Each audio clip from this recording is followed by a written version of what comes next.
Welcome to the Illuminated Path podcast. I'm your host, Liv, founder of Eno Wellness Collective. My wellness journey started with yoga, which led me down the path of exploring healing modalities like meditation, breath work, sound healing, mindset work, and so much more. This exploration inspired my mission to help others find what lights them up. Get comfortable and curious as we learn from experts, teachers, and creators who are lighting up their communities and living an inspired, expansive life. Let's dive in. Welcome back to another episode of the Illuminated Path podcast, and welcome to our very first edition of a new format for the podcast, which is called Tea Talk. And just to give you a little bit of context about why we started this is actually an idea that came straight from some of our interns from last year who suggested, let's ask questions to the listeners, the people who are tuning in week after week, and let's bring on some special guests to get the tea. So I wanted to first shout out where we are. We're at beautiful Salt and Light Home recording today, and also shout out to Solid Grounds for our tea. Can't have it without the tea. So welcome to the podcast, Gilayna and Akina.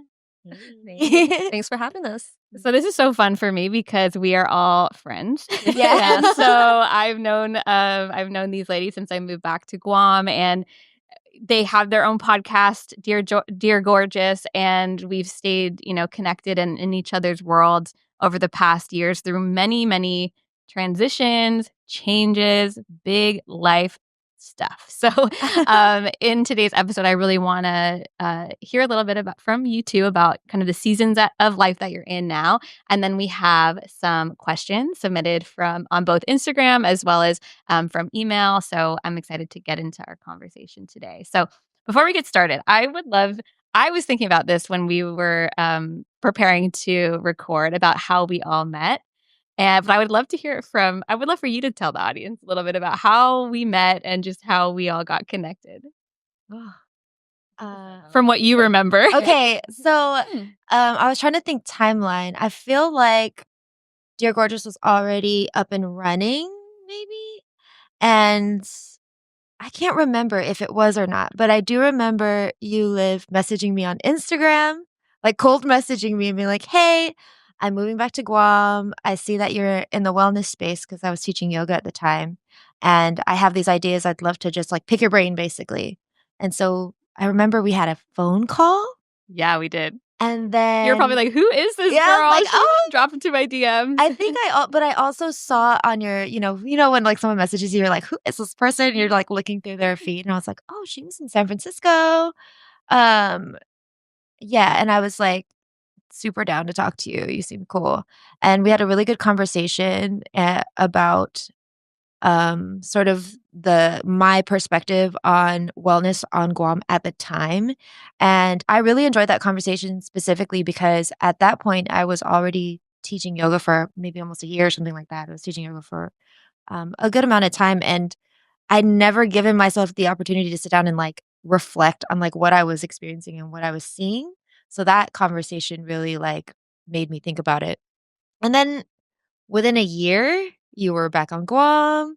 I taught yoga for your first event. Yes, you were the first person to be part of the very first event, wellness event. That's so cool to be able to say, to be honest. I'm so proud of that. And then Akina and I were doing the podcast, and you came and did the podcast with us, and I think that's how you guys met, right? Or we met at that event, actually. Oh yeah, you did come. Okay, yeah, you did. You had a bunch of friends there. Yeah, I remember when I had a photographer there, so I always look back at those photos, and there was like a whole row of friends, and you're definitely in there. Yeah, I was in the back for sure. Because she's like, yeah, this is beginner friendly. I was dying. I was like, Gilayna, this flow is so hard.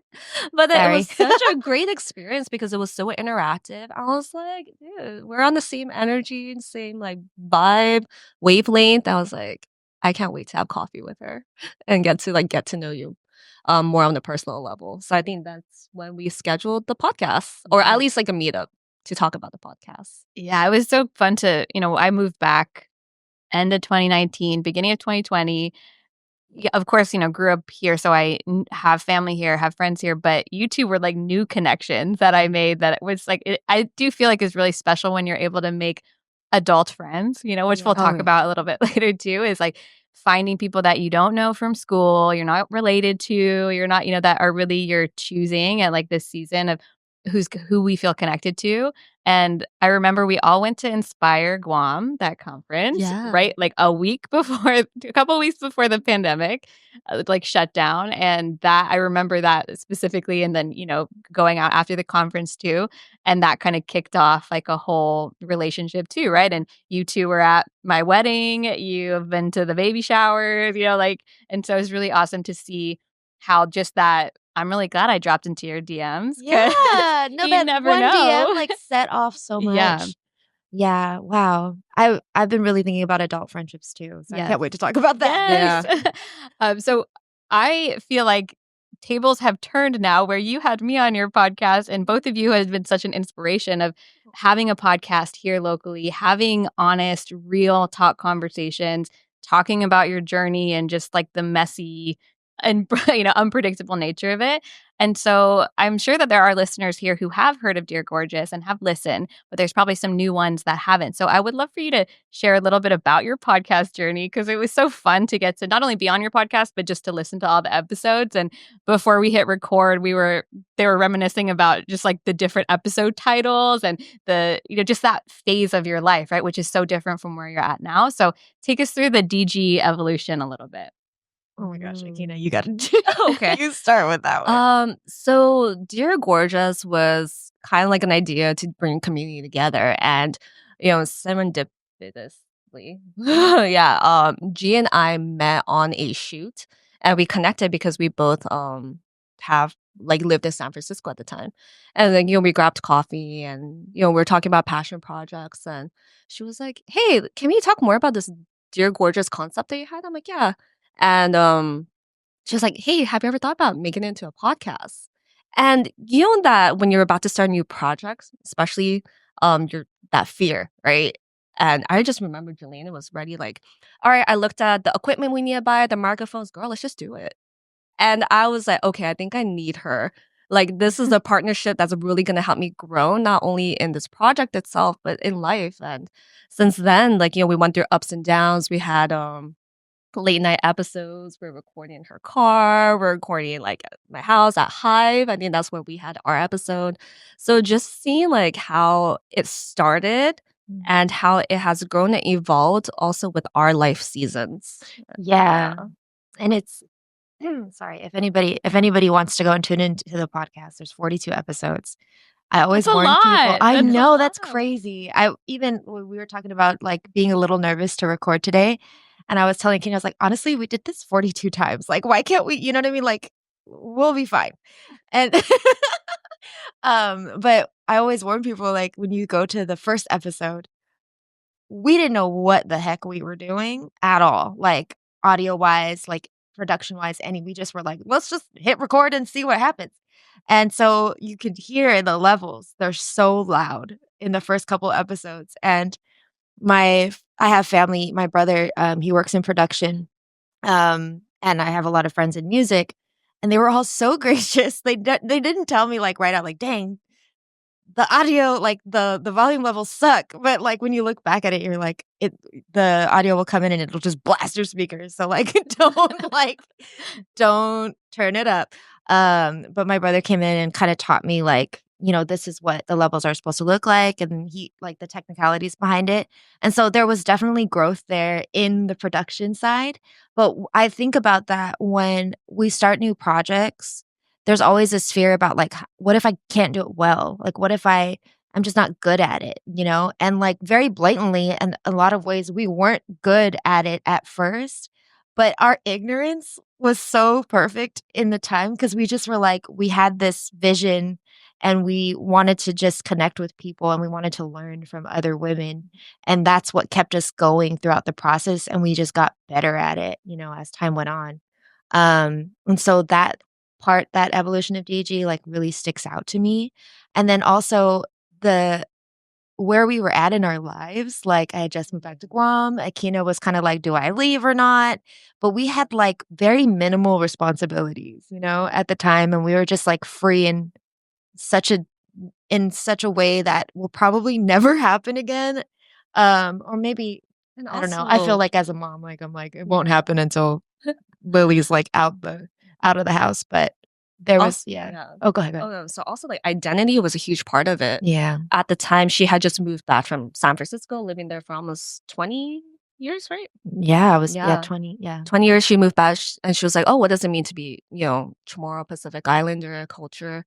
At the time, I had lost my dad, so I was really grieving that relationship. And I even asked myself, like, now that my dad is gone, I have no one to ask, like, our Chamorro heritage, culture, history. So a lot of that conversation was trying to like figure out what our identity is. So we really centered around that topic. And like even for you, I think one of the questions we asked was like moving back to Guam, like what brought you back home? And your identity too, especially because you've also lived in the States, lived in Amsterdam and coming back home and wanting to create this wellness space, like, and why it's important now more than ever. And yeah, that's something I think that really connected us is because we were all coming back here as adults, right? And either moving here for the first time or moving here back here and really experiencing like what is it like to be here and to have an identity and to be still figuring, ourselves out and what we want to do. Then plus add lockdown in there, which was like a whole like that felt like a twilight period of like what was going on that Definitely, year. like, That was a weird year to fever move back dream. home because I didn't really get a sense of what it was like to live here until 2022 maybe. But I love what both of you have is that like let's just do it, right? Like just bravery of like let's press record and like doesn't matter if it and that's something I've learned from this first year of podcasting is like just press play, just go with it. If you mess up, if you cough, if something happens, the dog barks, whatever, and just keep moving forward, right? I'm not going back and like listening to past episodes. I'm like, it's out and it's there. And you just can't think about it too much, like you have to really keep moving forward. And so that I think I love that bravery and just the evolution and just the vulnerability. I remember both of you being super vulnerable about your family, dynamics, about culture, and just having those real like, yeah, what is my identity? Right. So speaking of identity, one of the questions that I ask at, all my retreats is I always ask people what season of life they're in, right? If they're actual season as well as why, right? So it could be in your deep winter, which a lot of people are in right? Where it's, it's an intense kind of inward dark night of the soul, which we've all experienced. You could be in spring where things are budding and blooming and like exciting things are happening. You could be in full on summer mode, celebrating, thriving, or you can be like, things are shedding, right? Going into fall, leaves are falling. We're beginning to see this change of wanting to go a little bit more inward. So I would love to, before we get into our questions today, I would love to hear what season you're in and why. It's fun to do this at retreats because everyone's like, I'm in winter, winter, winter. Yeah. And then someone's like, I'm in summer. But it's like it's really great to associate it with that seasonal shift too. Mm-hmm. So what season are you in? Ooh. Wow, that's a good question. And it's funny that you were like, yeah, some people are just like winter. And that was my immediate thought. I was like, I'm in winter. I'm in the dead of It's winter. cold. I feel though like that I am still in deep winter, but like sort of I'm like, I could see the transition into spring, but I'm not there yet. I'm just like, yeah, I'm very much in a transition state and embracing change right now. But a lot of things are happening and I could see things coming. So it's exciting. Love it. Okay. So spring is on the horizon for Yeah. you. How about for you? I think I'm in fall. I recognize the change, and in 2024, I'm like, okay, I'm going to put these practices into action now, not wait till New Year. So it's been kind of transitioning into a winter, but a mild San Francisco winter, not the deep like Hokkaido winter. Like, but Love there's a gonna San be Francisco winter. Yeah, San there's Francisco gonna be winter. challenges. It's still cold, still learning lessons, but it's not as intense as I think 2020 or 2018 was for me. Yeah. That was a deep night of the soul kind of thing. Yeah.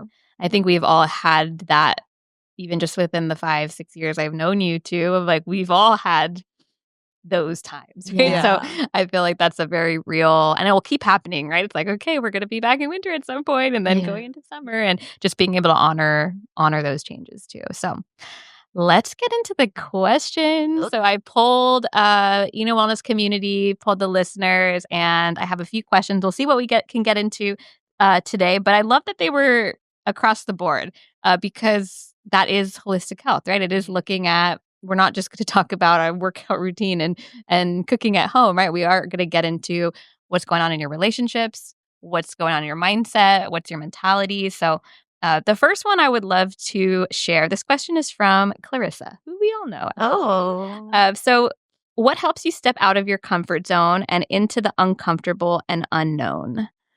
We've all been in that, having to make like a leap, a shift, a change, like the uncomfy part of life. So we'd love to, whoever wants to kick it off.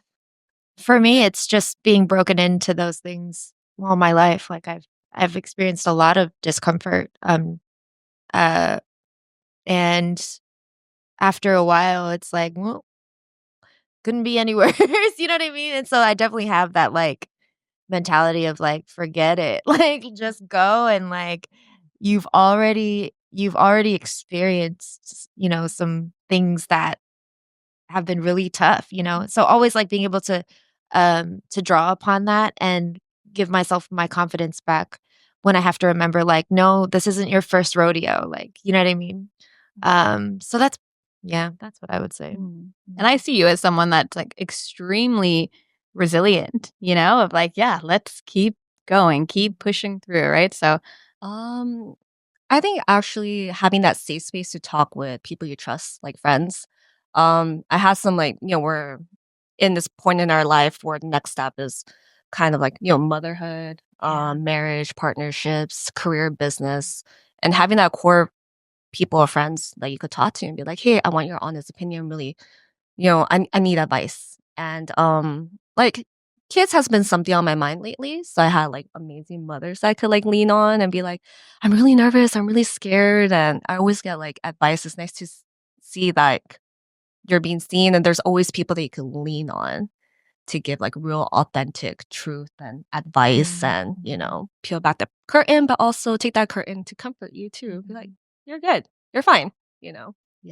Kind I'm of ready thing. for that Mama Akina Yeah. phase. I know. We're here. We're ready for it for you. And that's so when I saw this question the other day, I was thinking about a conversation I actually had yesterday with a client that was talking about like this feeling of, she was getting ready to put something out, like put like a business project out in the world, and she's like, I feel excited, I feel ready, and then right before I'm gonna launch it, I'm like, never mind, like I won't do it, right? And just like that, and I was talking to her about like that space of being uncomfortable is actually like it is the place of growth, right? Of like stretching beyond that, of like taking the leap, because most people will sit in the like, okay, never mind, I won't do it, I won't launch it, I won't press play, I won't do the podcast or whatever it might be, right? And kind of being able to look at that feeling of being uncomfortable and discomfort is like, oh, that's actually a sign, right? And that's what something at least for me that I've tried to reframe is like, it shouldn't feel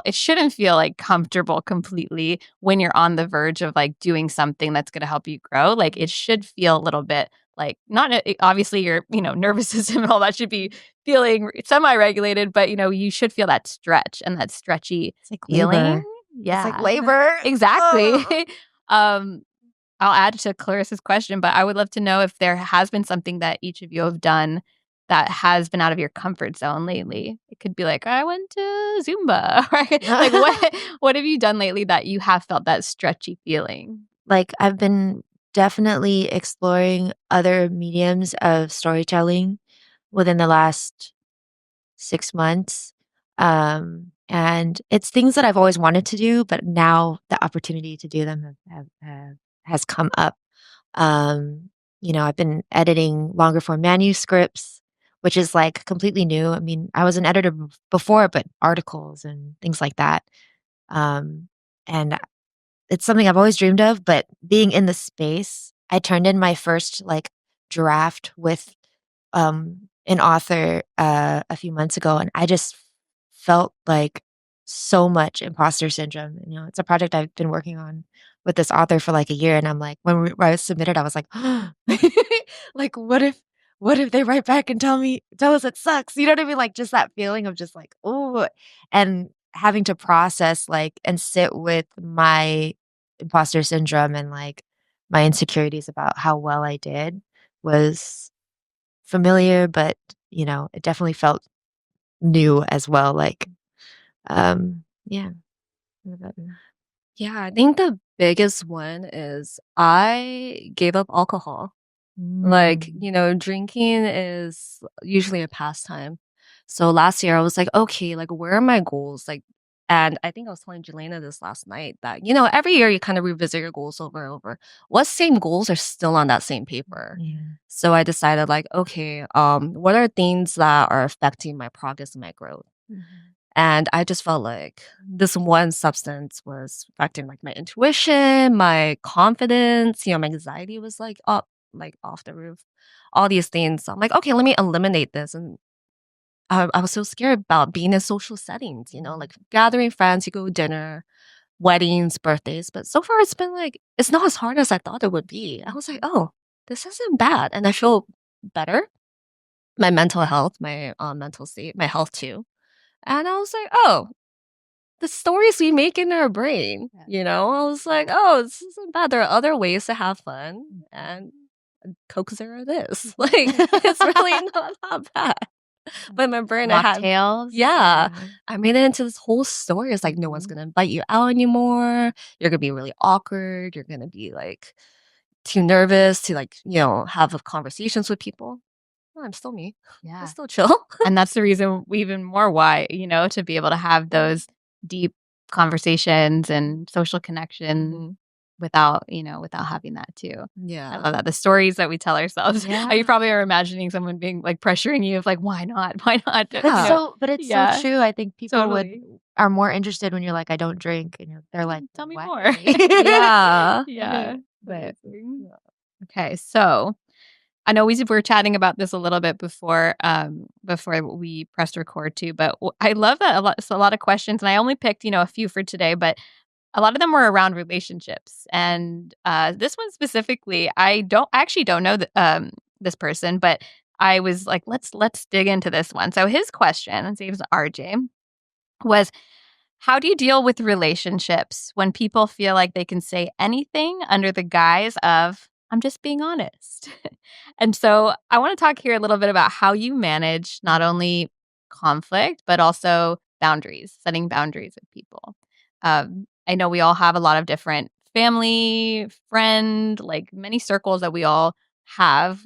Some intertwine, some don't. But I wanted to, hear a little bit about how do you deal with relationships, especially like setting boundaries and potentially having conflict. There's a lot of misconceptions about communication in relationships, I feel like. Like for me, the way I grew up, if we're communicating about something, there's already a problem, and that means everything's done. We're done. We're mad at each other.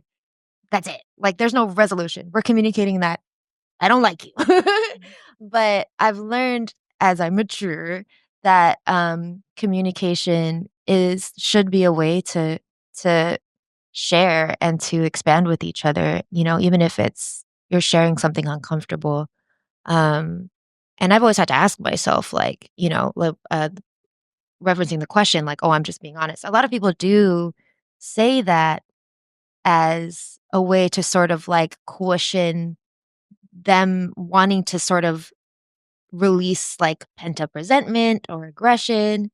But, I don't know how many of us are taught to express our pain and our hurt and our resentment in a way that's loving and in a way that has the intention of like moving forward with a person, and that's something I've had to consciously learn how to do. So, yeah, does that make Yeah, no, to piggyback off what G said, I think like intention's a huge word. Usually when I'm faced with conflicts, I'm like, okay, am I reacting or am I here to really listen to? And also thinking about my partner too, like, are they reacting? If not, if they are, maybe they're having a bad day, but being in that space to be like, okay, let me take a couple steps back, let's cool off, and then we'll come back together with the intent to let's meet in the middle, or let's talk about this, or let's get to the root of it. But being like, hey, let's do this together, whether it's a business relationship, your personal relationship with parents, siblings, to be like, hey, you're not in this alone. Let's figure out together, and kind of just bringing that energy neutralizing that energy. I love that you just pointed out too that sometimes it's necessary to take space and then come back and, because sometimes we're just not in a space to have good conversation, and so also recognizing that is important. And yeah. Yeah, the environment piece of like not only what you're saying, but in what kind of environment you're saying it, when you have time and when you have space to actually talk versus like bringing something up in the corner of a family gathering, right? Or saying something where someone's got to go or someone's going to be late, right? That can kind of like amplify it. And one of the things I notice, which is super interesting now, 5 years into coaching, is the same patterns keep coming up with people, yes, focusing on health, but there's a huge focus on relationships as like kind of the mirror back. Like, I'm noticing this is causing me stress, anxiety, it's on my heart, whatever it might be. And it's typically this mirror to be like, okay, what else is happening, right? What's kind of below the surface? So one of the things I've noticed, at least, with this question around like, I'm just being honest, is that wanting to be vulnerable, but also realizing that each person has their own experience and there's not necessarily always having to be right.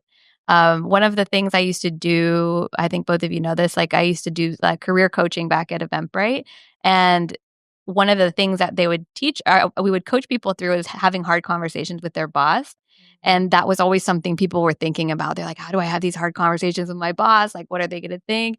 And I always come back to like the model they taught us there, and I'll share it here too. It was basically saying like, these are the facts. This is what you did, and really staying in like facts, right? You said this, you did this, whatever it might be. This is how it made me feel, and that's the part that you can't really debate, right? Because that's their experience, right? This is what you did. This is how you made me feel, and open it up with a question, and then be quiet, right? Like, is this right? Am I am I off base, right? And kind of opening it up with curiosity, and then shutting your mouth, right? And really listening.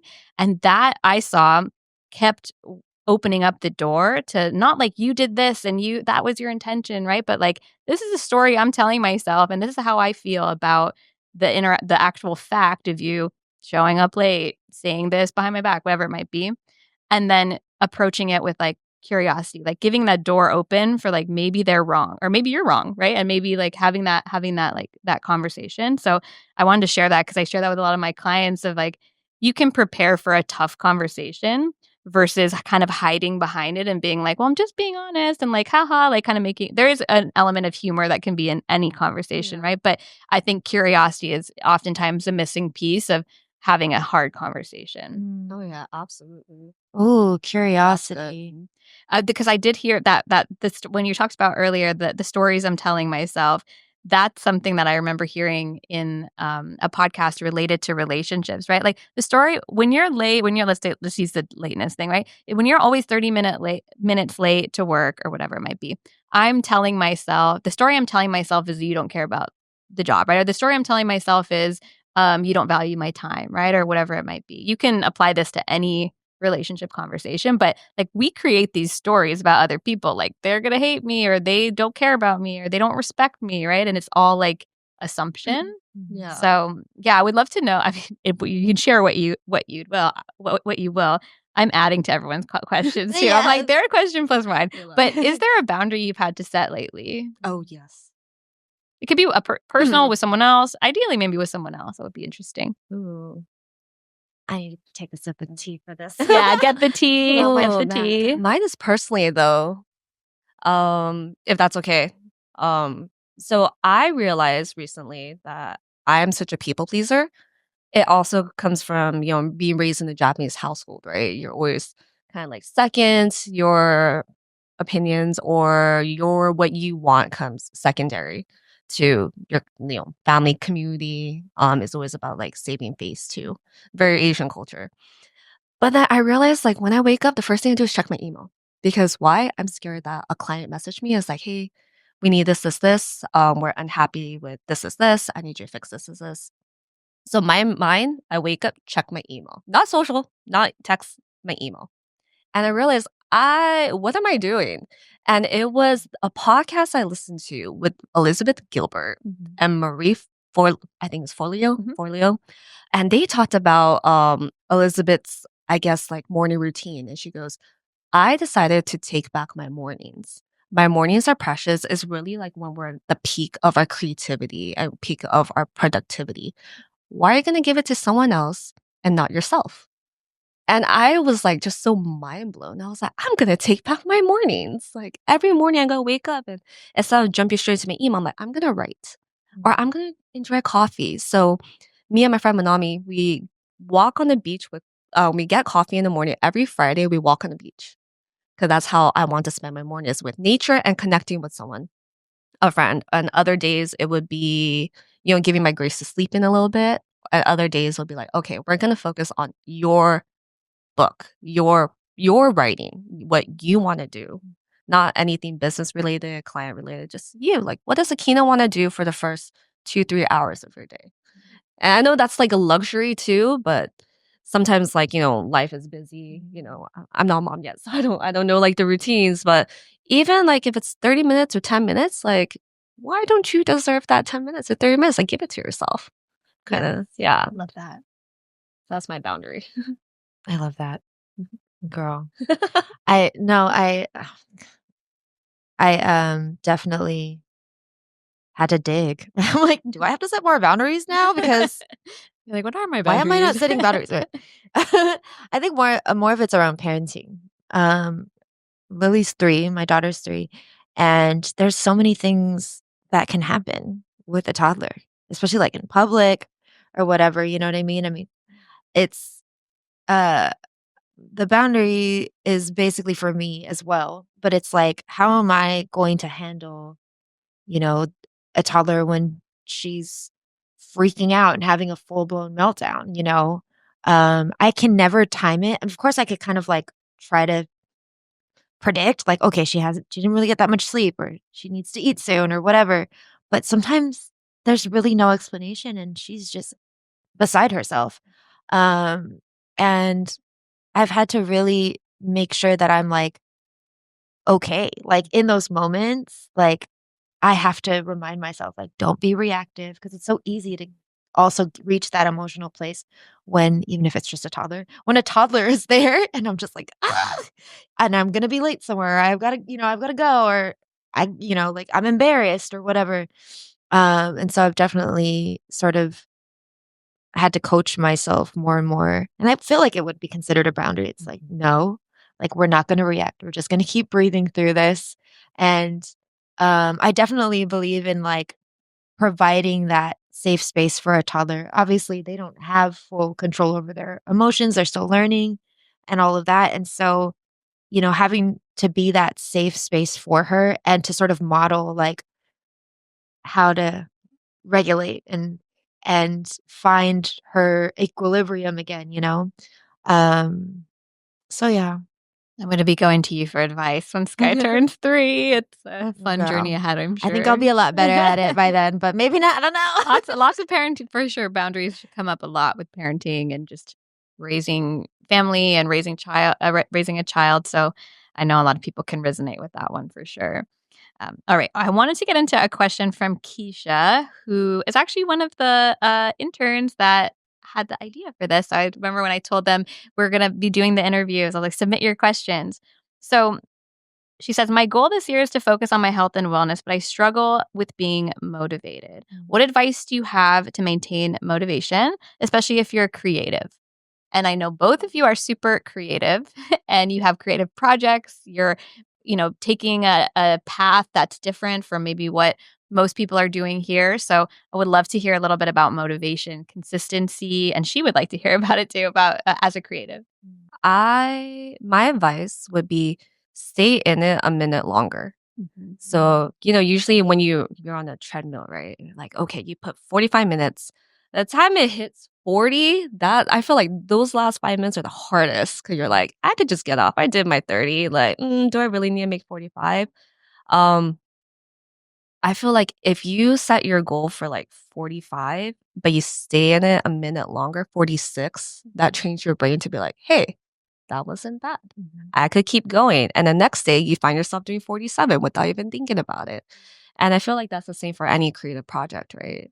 Is when you feel like you are, stuck, creative block, whatever it is, writer's block, sit with that for another minute and just try to write at least one sentence or look at like one clip of a video, like rewatch it again or audio and then walk away.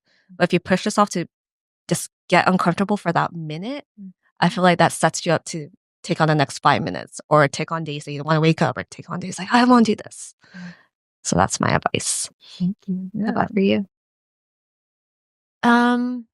I would say like don't be afraid to be fed up with yourself and your circumstances, I feel like when people change, it's really from a place of like I need like I have this deep rooted desire to do something different and to keep or to change something, right? That space is always kind of like where the fire is like lit, right? And so like really like if you're feeling kind of like, oh, I don't know if I like what's going on right now or if I want something different, but you're afraid to even go there or even like think about it, like don't be afraid to go there. Like my I got I got this from a TV show. Do you guys know This Is Us? Yeah. Oh yes. So Sodfest. what's the couple, the married couple that oh my god, Beth and Randall, I think is their names. Oh yeah. Yeah, Right. so when they're stressed about something, they play this game called Worst Case Scenario. I think it's what it's called. And they just like spitball and it's really irreverent and just like, but they're just like, okay, we're going to give us 5 minutes to get out like our worst fear, like what's the worst thing that could happen? Just go. And it's like what I really love about it is that you just get it out and you're like, wait, actually, okay. Like, once you get it out, you're looking at it and then it kind of gets all that gunk out of the way and then it leaves space for the dreams and like the what's the best possible scenario, you know what I mean? And so I think definitely like giving yourself permission to go to that place that's scary um and do little things that like feel scary as well. Like recently I've developed an obsession with ice baths. Oh. And like that space in itself, like your body being immersed in this super cold water and every fiber of your being is like, get out, like get out. But like if you force yourself to stay just a little bit, just like what you were saying, you realize your body starts to like adjust. And then it's like assimilating that space of like, oh, if I breathe through this, I'm fine. I'm safe, even though other things are telling me that I'm not, And then when you get out, you get this huge dopamine rush and it's awesome. But yeah, something like that. So we're gonna have to go do some ice baths. Yeah, we gotta go do that. Practice. There's 3 ice baths at Revive. Yes. Shout out Revive. I love that, how that connection and even how it ties back to our first question around like that discomfort, right? Of being able to sit with discomfort. And I always think about self-trust and, which does tie into motivation and actually doing the thing. It is like a muscle to build, right? It's like we have to practice it. And the more that we're like, okay, I did that and I'm okay. Okay, I did that and I'm okay. And I did that and I'm okay.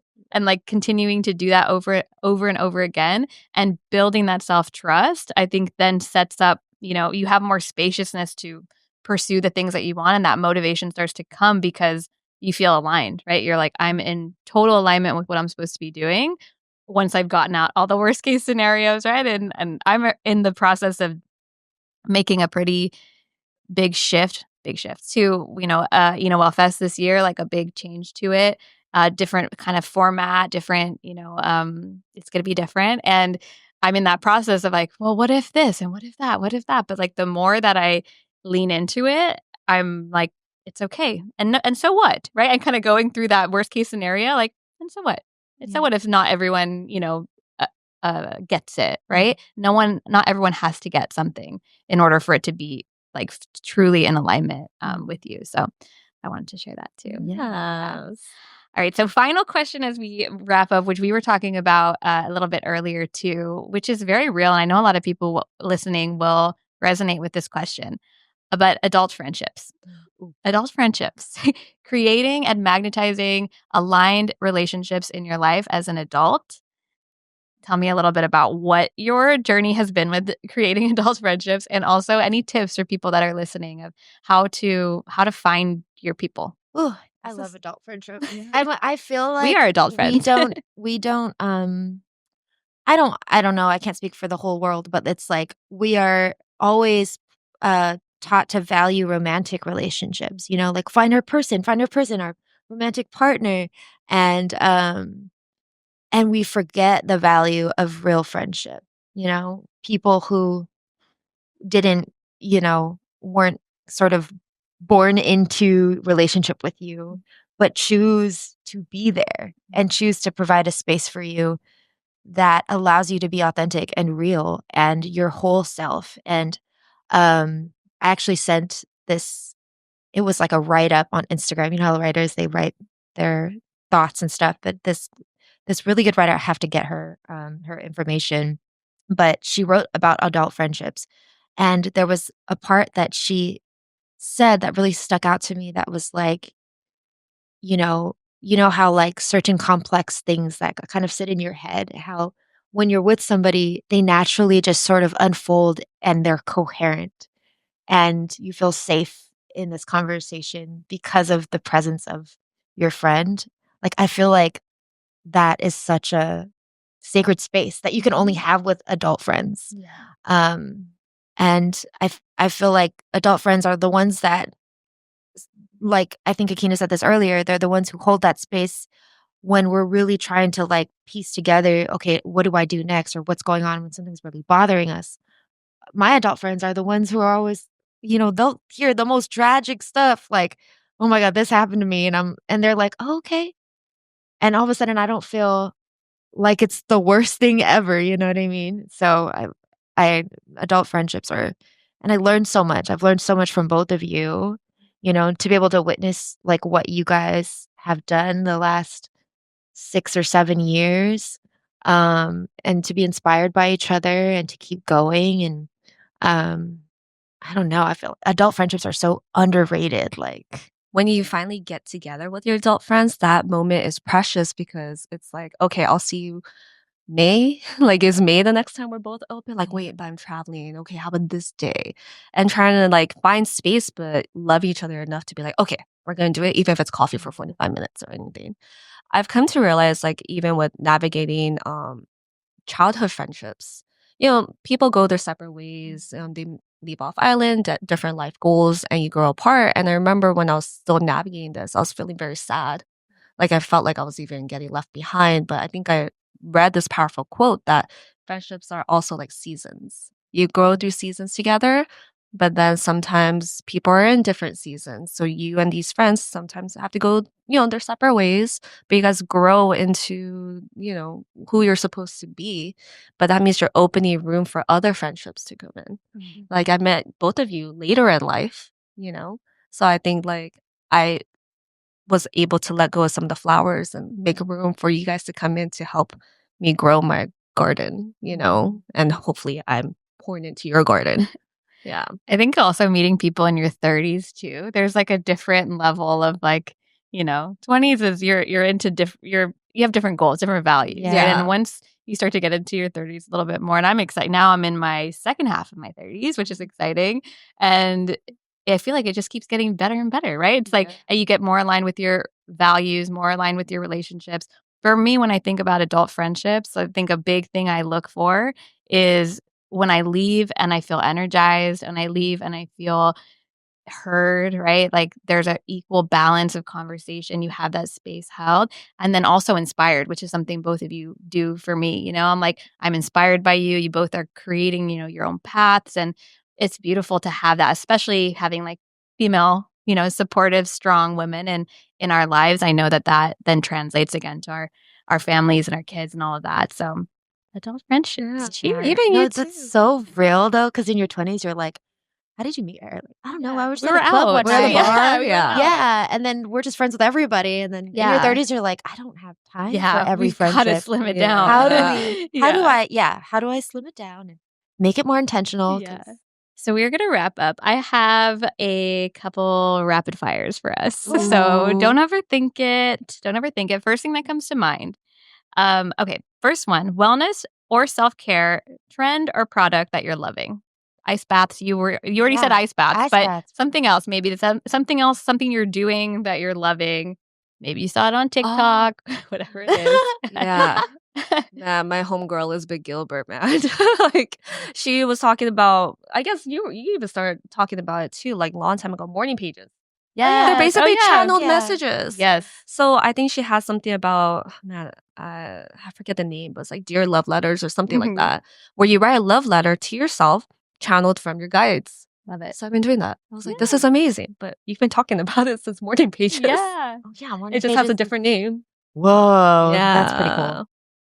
You've been doing that. Yeah. Yeah. That's in my Harry Potter notebook. Yes. I'm still a child.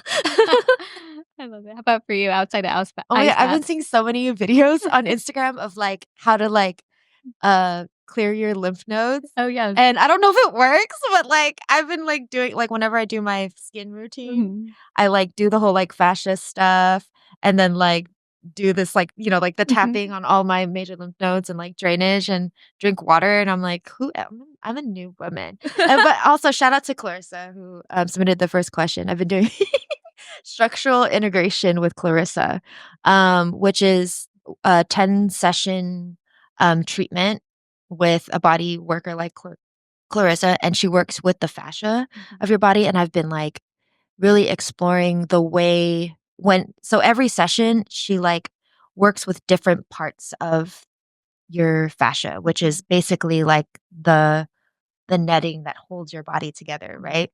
And it's each session sort of works not just with a different part of the body, but what correlates with that part of the body. So I've been really exploring like when we hold our bodies a certain way, it's not just for nothing, you know what I mean? There are certain emotions, there are certain experiences that our body holds onto, and we walk with that the rest of our lives for most people. But structural integration has sort of every week sort of had moved me out of certain positions and like has made me really reflect on like what am I still holding on into my body and what does that mean? And it's a very like subtle, complex process, it feels like. But I've been doing that. I'm on my 8th session coming up next week. Almost done. Nice. Shout out to Clarissa. But yeah, Go check her out out. is it Bodywork by Clarissa? Bodywork Clarissa. Yes. I don't know. Maybe you could put it in Yes, there. I'll put it in the show notes. Yeah. All right, last one. Something you watched, read, or listened to recently that you were inspired by. It could be a song, a book, a podcast, a show, anything. I've been binging School of Greatness by Lewis House. Sorry. Binging. Okay, Like, nice. it was great. Like Joe Dispenza, obviously, like, very popular guest on the show. Yeah. And the thing with these podcasts, you can't listen to it once, you have to listen to it twice. Just like really let it sink in. But that has been my jam lately. Nice. How about for you? I love that. I've been listening to a lot of memoirs lately, so I don't have a specific one. I mean, I just finished listening to The Glass Castle. I don't know if you guys have ever heard of that. And I really love it. I've been listening to a lot of memoirs and kind of going back to like what we loved about DG, which is listening to people's stories and being inspired by them. Thank you, ladies. This was so fun to get to do this. And when we were, texting last night, I was like, we're just going to pretend like it's just us, but we're recording it, right? Yeah. Like we could just transport this to my house and it would be the same, same real talk. So I super appreciate it being here, giving the time. I know the audience is going to love it and we'd love to have you guys back at some point in some other capacity. And shout out to Salt and Light for this incredible space that we're in right now. It really does feel like cozy times and also for solid grounds for, of course, the tea. Yes. So thank you all, and we'll see you on the next episode. Thank you. Thank you. Thank you. Thanks for listening. If you like this episode, please rate and review, and don't forget to subscribe. Learn more at enowellnesscollective.com and connect with us on Instagram at enowellnesscollective.